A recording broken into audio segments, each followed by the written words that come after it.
Hello everyone and welcome to Nerd Goblin Art. I'm Lula.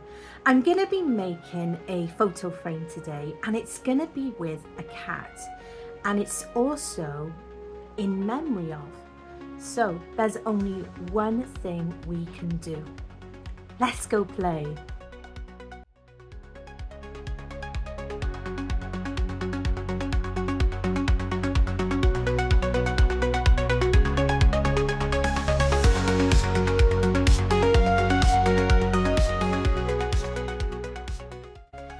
Okay, I have ordered this mold. Now I've seen it for a long time and I really wanted to try it. I have the new holographic chameleon micas from Purrrfect and I'm going for the purple and magenta, and this is just for on the back of the cat and the photo frame. I'm aware it doesn't necessarily have to be a photo frame, but I believe that is the intention of the mold. Now this mold is available on Amazon, but I got it from Temu and I ordered it a while ago, and it's been a little bit, it's been sitting on my shelf waiting for me to be ready to create what I'm creating today. So this beautiful holographic pigment is one of the tiny turners, and I believe from what I saw this is a set which Emma, the tiny turner, has dedicated to Wendy from Purrrfect. You know, she is she's the only distributor, and you know, she does a lot with these colors, and I thought this was going to be an absolutely perfect back color, so to speak, for the cat and for what I have in mind. I'm just making absolutely sure that I'm burnishing in the powder really well. I'm not too worried about it going up the sides. I will use a larger brush, you can see it sitting by there, just to do the final dusting over, just to, you know, get it round. You know, if there's any loose powder, I don't mind it going up the sides, but it's not a concern of mine. Obviously, if you do want it just to be clearly on the, you know, the base of the mold, just use a wet wipe perhaps to clear the sides. But this nice big brush, this puffy brush, is absolutely perfect for getting, you know, making sure that everything is burnished in nicely.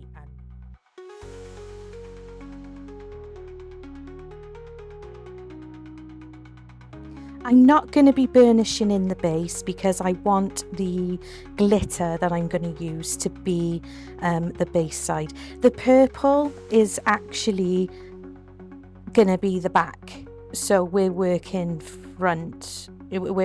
from back to front with the actual cat part.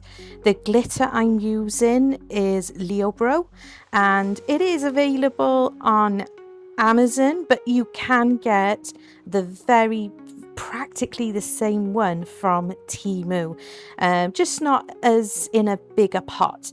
And this glitter is really beautiful, and I've had it going for the longest time.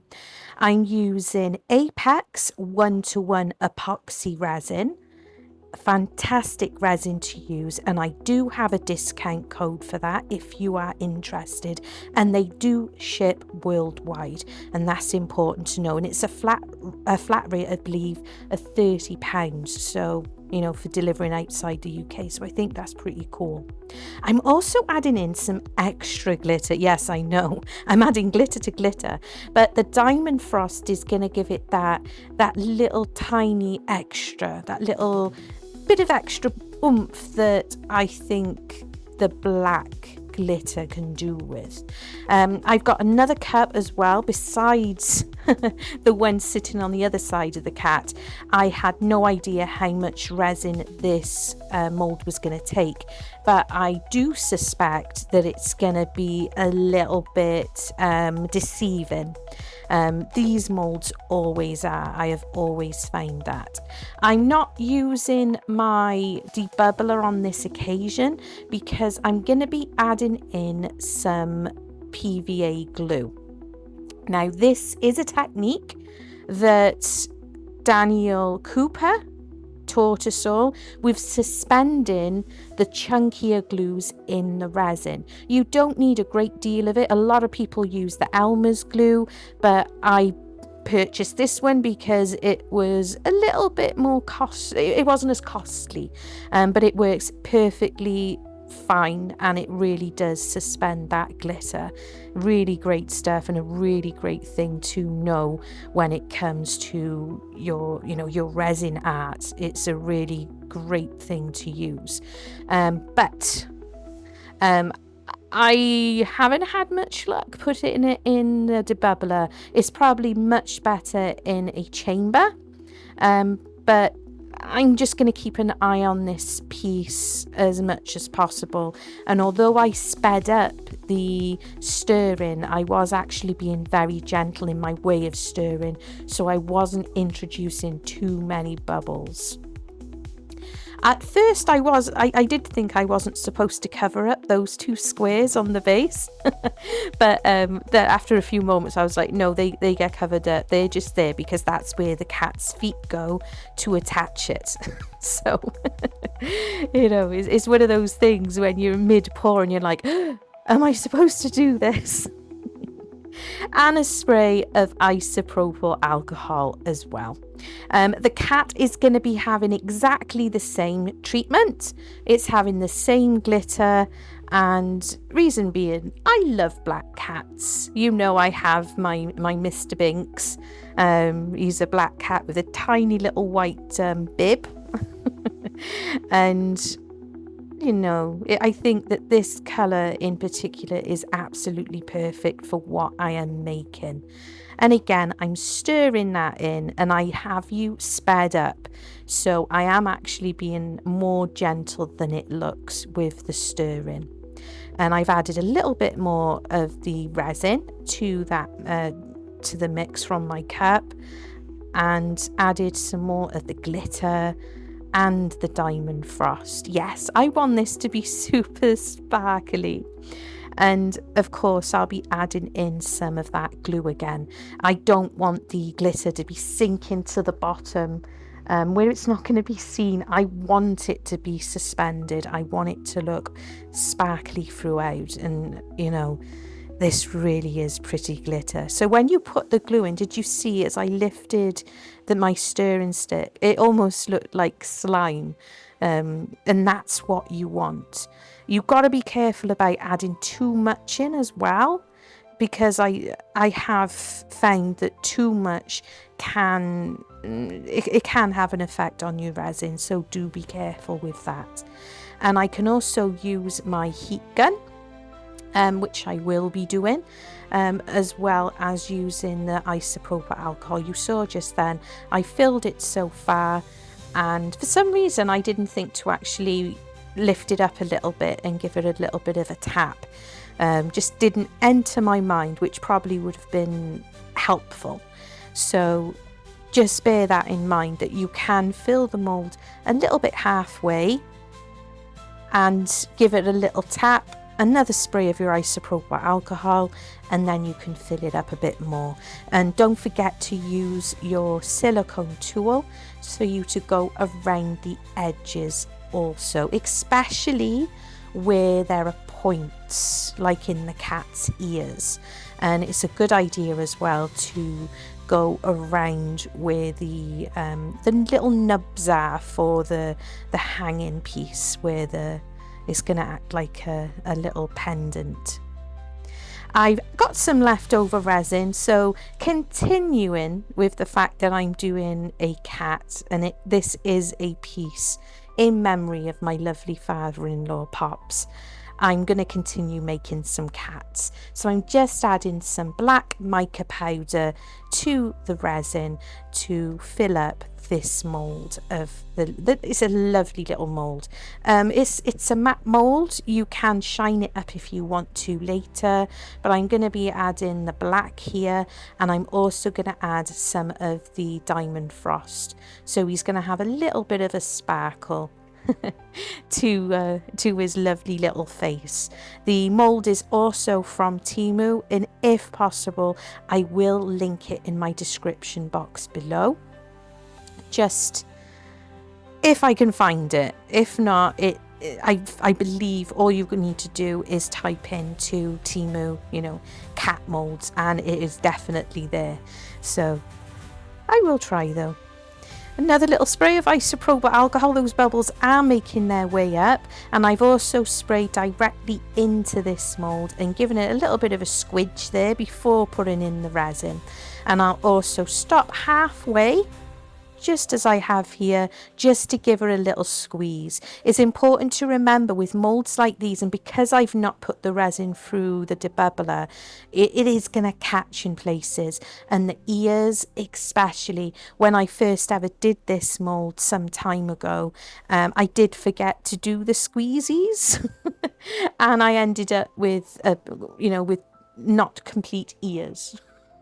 And that, is pain, so make sure and remember to give it a good squeeze, and a little bit of time as well with your silicone tool. Run it around there, and that'll help bring any bubbles up to the surface. And of course you can use a little bit of your you can use your heat gun as well before you fill it right to the top. And I just thought I'd top up the base a little bit. When I was looking at it did look like it could take a little bit more. So I'm waiting for these to, and look at the shine. My goodness, look at the sparkle. But we're not finished yet. It's not ready to demold. So this is Pops. Is my father-in-law, and we lost him just over 2 years ago. It was horrible. He was no age, not really. He was only just 70, and he got poorly around Christmas time. Now, we knew that he had non-Hodgkin's lymphoma, but it was inactive. And then at Christmas time, he said to us, I think I got a bit of a cold coming. And we, it was going around.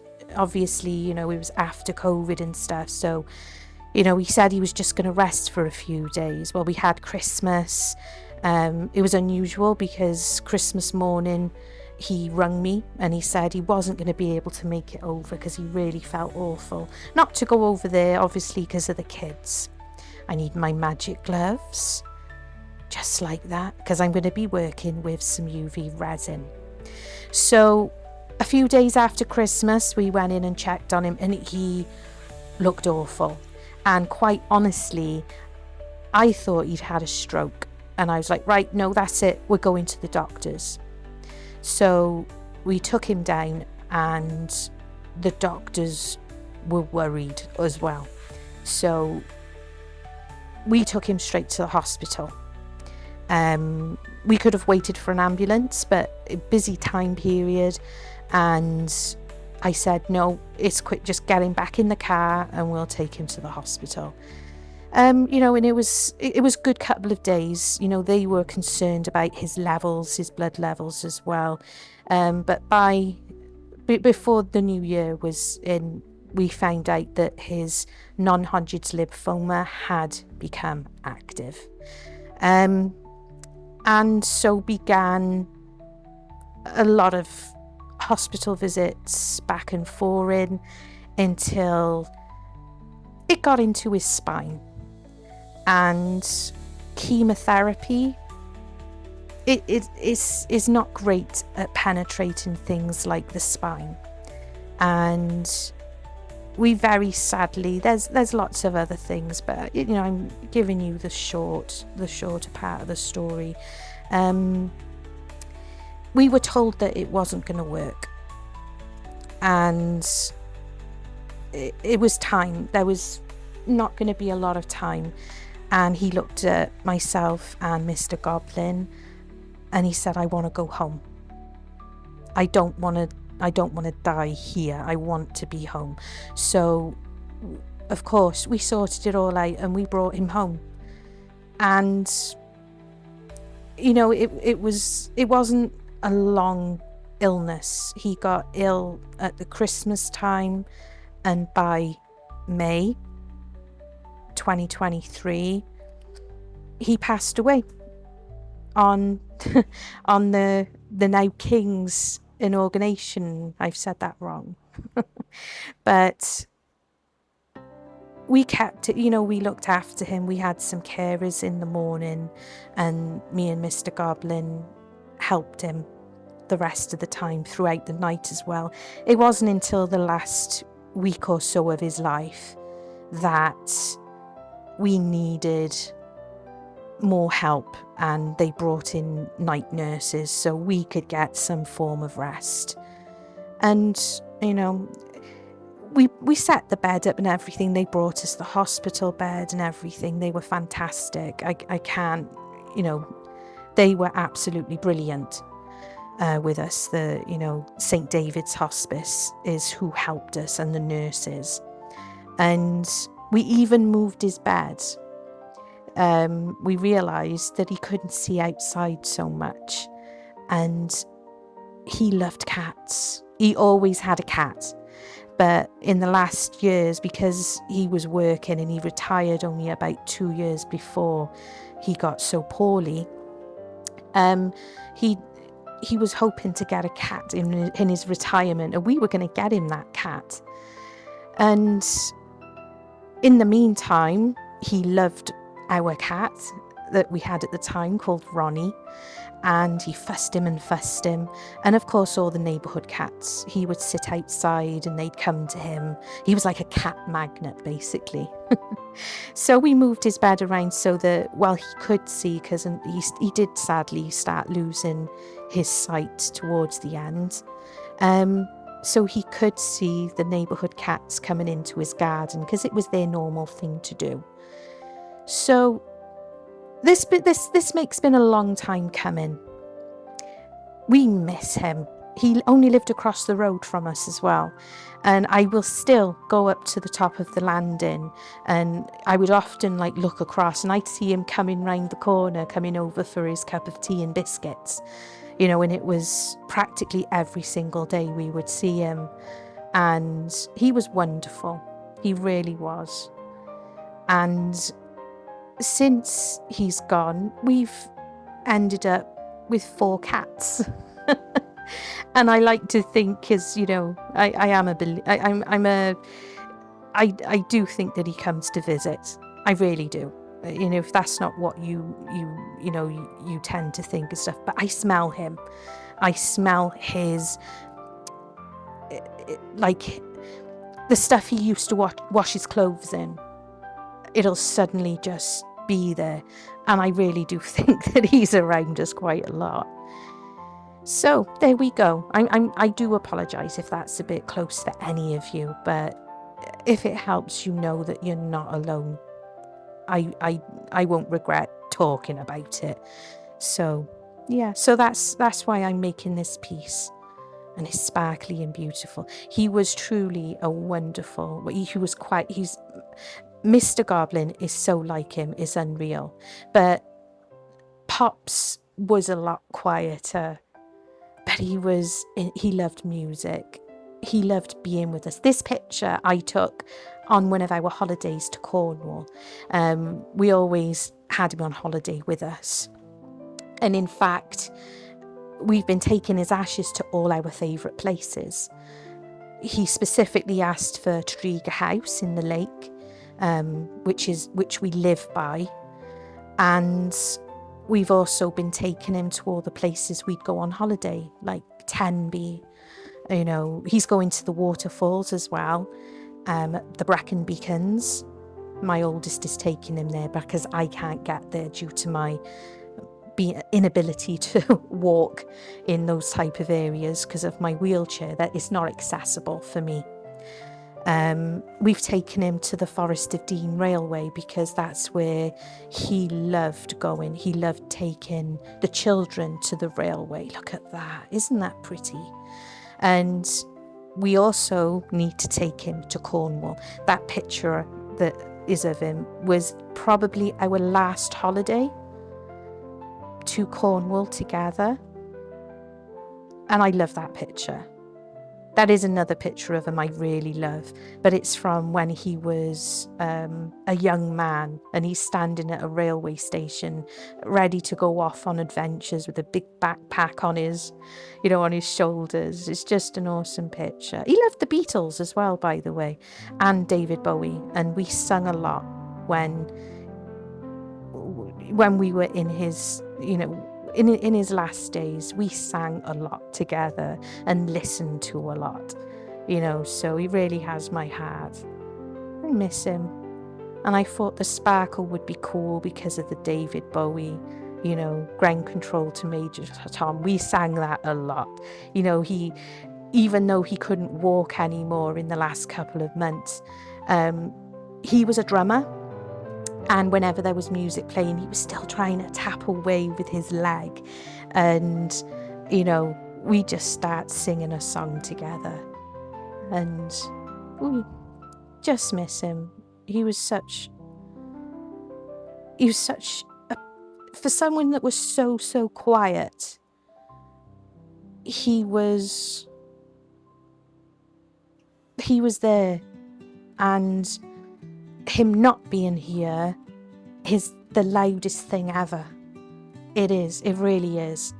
I've been so privileged to not only have my dad, who I'm very thankful to still have, but I also got to have another dad. I got to have Pops, and it's really horrible not having him. And it's been a tough just over 2 years now. And I know it's been hard for Mr. Goblin too, because he lost his brother when his brother was 12 when he passed away, when he died in an accident. So it was him and Pops. His parents weren't together from that time, and his mum is wonderful. But this is about Pops, so it was Martin and Pops, and then he became a grandfather to our kids. And it's like he came to life again. He was always there, obviously, for Martin. But becoming a grandfather, he just wanted to always be here.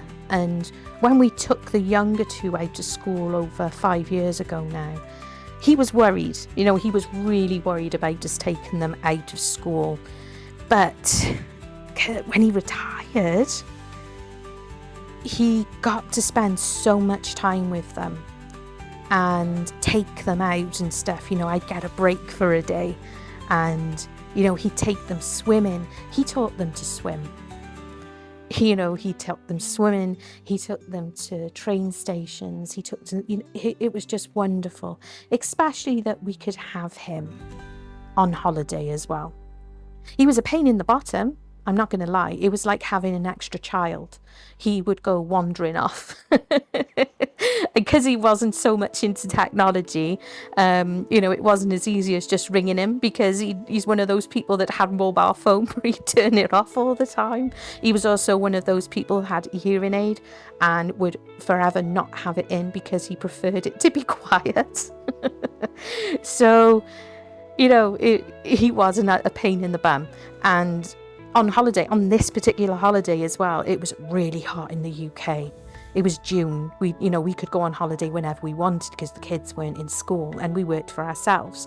So we'd always go out of the school holidays, and it was in June time for us. And he wouldn't listen. I said to him umpteen times, put some sun cream on. You need to put sun cream on. But he wouldn't listen.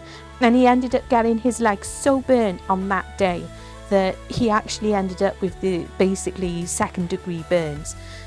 Oh my goodness. What a pain in the bum. But a lovely pain in the bum. absolute pain in the bum for that kind of thing.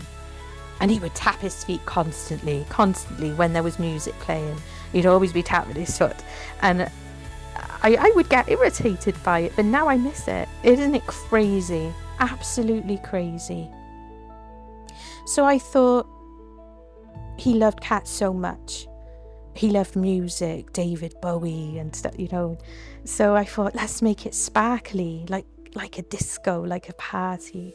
He loved music. He loved from classic right up to new stuff we were listening to.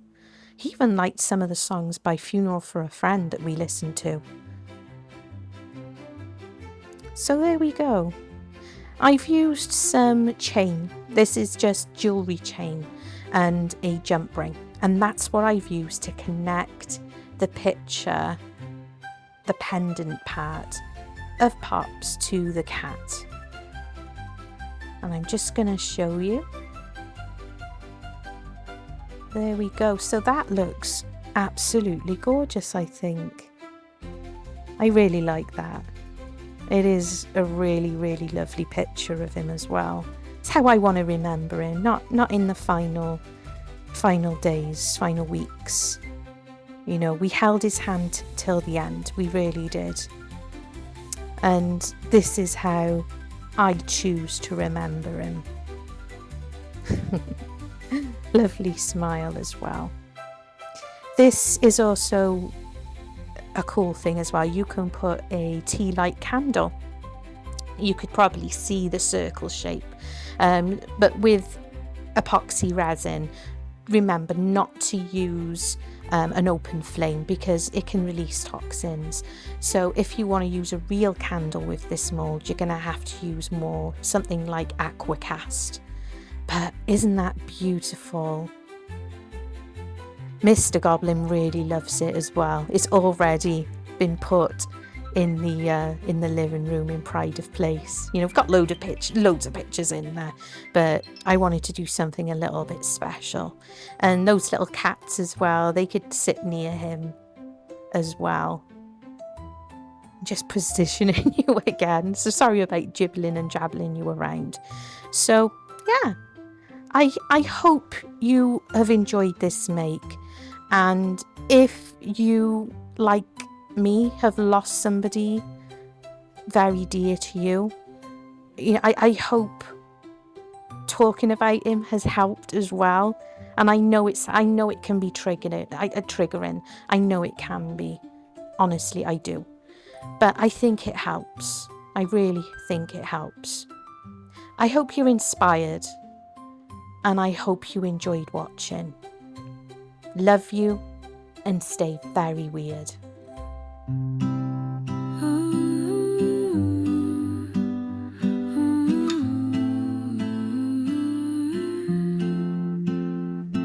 The nerd goblin whispers in my ear, stay weird, stay wild, no need to fear.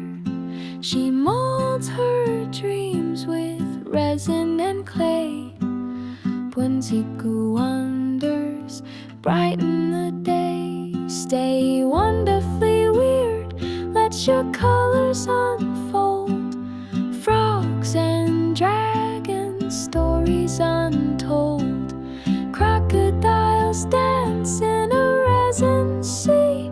Stay weird, stay wild, stay beautifully free. She paints the night with the dragon's flame. In her hands the world's never the same. Frogs in hats and crocodiles grin, each creation a spot.